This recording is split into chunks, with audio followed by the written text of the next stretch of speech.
जालन्यातील फळे, भाजीपाला, फेरीवाले विक्रेते या सर्वांना लवकरच हक्काची पर्याय व्यवस्था करून देण्यात येईल. श्री संतोष खांडेकर, आयुक्त, महानगरपालिका जालना.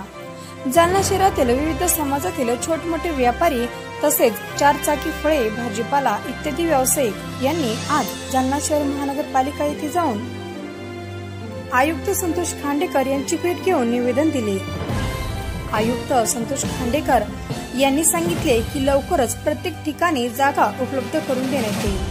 यावेळी पोलीस उपविभागीय अधिकारी अनंत कुलकर्णी, सदर बाजार पोलीस स्टेशनचे पोलीस निरीक्षक संदीप भारती, फेरीवाले प्रमुख दिनकर दादा घेवंदे, वाहतूक शाखेचे पोलीस कर्मचारी, उपायुक्त केशवराव कानपुडे, स्वच्छता निरीक्षक पंडित पवार, सामाजिक कार्यकर्ते सय्यद मुस्ताफ, करीम बिल्डर भगवान, रमेश जाधव, राजेश पडोळ, उमेश गुरे, संजय खरात, सुधाकर सरोदे, अनिल सरोदे, सागर पहिलवान, अतिक्रमण प्रमुख निरीक्षक अशोक लोंढे आदी फळभाजी विक्रेते मोठ्या संख्येने यावेळी उपस्थित होते. Bureau reporter, Mahamai news, Jalna.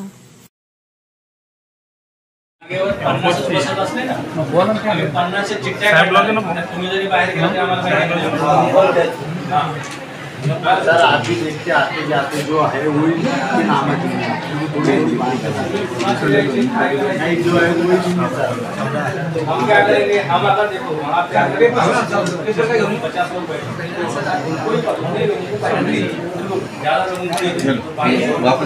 100 है तो फिर ड्रॉ करना पड़ेगा, उसमें कोई भी आ सकता है, कोई भी नहीं आप सोच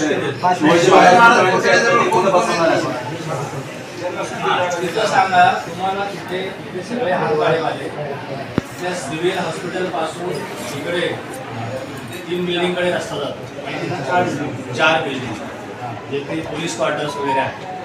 तिथे मध्ये जागा आहे, एक सर्व्हिस रोड आहे आणि आता सिमेंट रोड आहे. त्या ठिकाणी तुम्हाला व्यवसाय करण्यात काय अडचण